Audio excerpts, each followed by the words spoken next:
Elle se pose beaucoup de questions sur elle, sur les autres.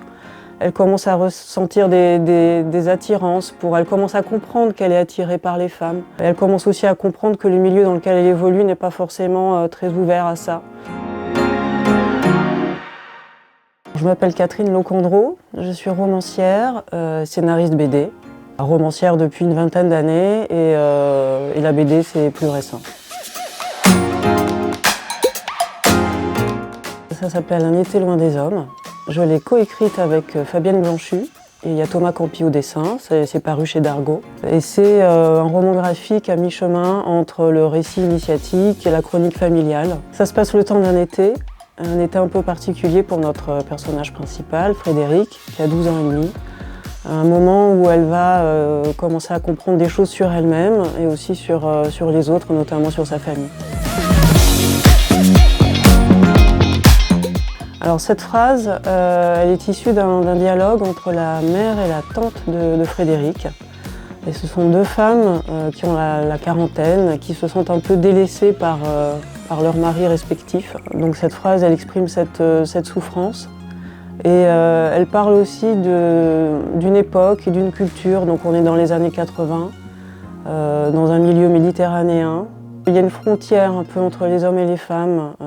Les hommes s'occupent de leurs affaires, les femmes s'occupent des leurs. Et en fait, ces deux femmes, quelque part, elles souffrent de cette frontière et de leur sentiment d'être incomprises. C'est un peu compliqué avec Frédéric. Il y a une tension entre elle et sa mère, parce que la mère de Frédéric, elle a du mal à comprendre sa fille.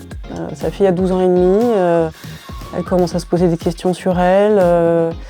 Elle est un peu à part, elle est un peu solitaire. Et donc face à cette fille qu'elle a du mal à comprendre, la mère a des difficultés. Elle peut se montrer parfois un peu dure avec elle, mais en même temps il y a beaucoup d'amour entre Frédéric et sa mère. Et pour se rassurer, en fait, la mère de Frédéric aimerait que Frédéric s'habille comme une fille, entre guillemets, c'est-à-dire qu'elle soit un peu plus dans la norme, qu'elle juge, elle, acceptable. Ce genre de choses, ça passe par ces petits détails vestimentaires qui peuvent paraître dérisoires, mais c'est la manière qu'a trouvée la mère de Frédéric pour se rassurer par rapport à cette fille qu'elle comprend de moins en moins, en fait. La pauvre Frédéric, déjà, elle a hérité un peu de mon côté taiseux, puisque ce personnage est inspiré un peu de moi et de mon histoire familiale. Et puis elle est en observation, Frédéric, parce qu'elle se pose beaucoup de questions sur elle, sur les autres. Elle commence à ressentir des attirances, elle commence à comprendre qu'elle est attirée par les femmes. Elle commence aussi à comprendre que le milieu dans lequel elle évolue n'est pas forcément très ouvert à ça. Donc il y a beaucoup de non-dits, beaucoup de compréhension de sa part qui se fait par les sens, par l'écoute, par l'observation. Elle ne met pas encore de mots en fait sur ce qu'elle ressent, sur ce qu'elle vit et sur ce qu'elle pense. Donc effectivement, tout passe plutôt par des sensations que par des mots.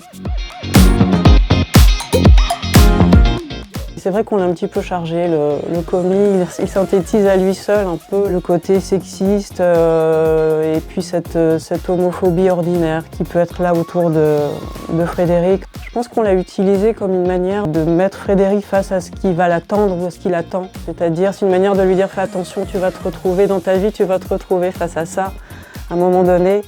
Donc voilà à quoi ça va ressembler et c'est vrai qu'il a un peu cette synthèse-là des dangers en fait qui attendent Frédéric. Avec Fabienne Blanchu, ma co-scénariste, on savait qu'il nous fallait un dessin très sensuel, très lumineux pour illustrer les non-dits et les silences de Frédéric. Et on a découvert le travail de Thomas Campi grâce à un album jeunesse qu'il a réalisé avec Timothée de Fontbelle. Quelqu'un m'attend derrière la neige. On est tombé amoureuse de ses dessins. On a eu envie de le contacter. Et dès nos premiers échanges, alors des échanges par mail, parce que Thomas vit à Sydney, donc tout ça s'est fait à distance. Dès les premiers essais qu'il a fait, ce qu'il nous a proposé nous a tout de suite vraiment beaucoup plu. On a trouvé ça magnifique. Et donc on était vraiment tout de suite sur quelque chose effectivement de très sensuel, de très coloré, où les sensations sont très importantes. Donc ça a tout de suite été ce qu'on recherchait en fait et ce qu'on voulait. La mélancolie, elle vient effectivement par les paysages, par la beauté des paysages, par cette langueur que Thomas Campier a réussi à restituer, je trouve, dans ses dessins, par l'absence. Il est quand même beaucoup question d'absence dans ce roman graphique. Les hommes ne sont pas là, les femmes sont plutôt seules. Et donc cette solitude, ce sentiment d'isolement, cette absence, tout ça fait qu'effectivement il y a une mélancolie qui est là, qui vient aussi du personnage de Frédéric, de son côté un peu rêveur, un peu taiseux, toujours fourré dans un livre, toujours en train de réfléchir, en train d'observer. Et ça, c'était quelque chose qu'on voulait vraiment garder et qui est servi aussi par les dessins de Thomas, par la poésie. Il y a une poésie qui, je trouve, qui ressort de ces dessins tout au long du récit.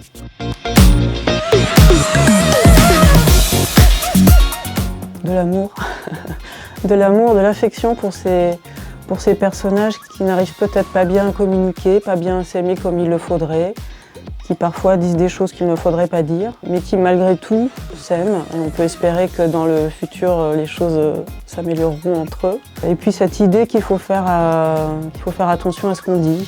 Il y a une homophobie ordinaire, ambiante dans ce roman graphique, qui passe par des petites plaisanteries, des petites choses comme ça, qui ont l'air sans importance, toujours tout en douceur, mais sont des choses qui font mal. Donc peut-être que lorsque les gens auront fini de lire ce roman graphique, peut-être se poser des questions, se dire tiens, est-ce qu'il m'arrive de dire certaines choses? Et puis il y a un questionnement toujours ouvert sur le sexisme, sur l'homophobie, sur je trouve des questions, là ça se passe dans les années 80, mais justement se demander aujourd'hui où on en est par rapport à tout ça.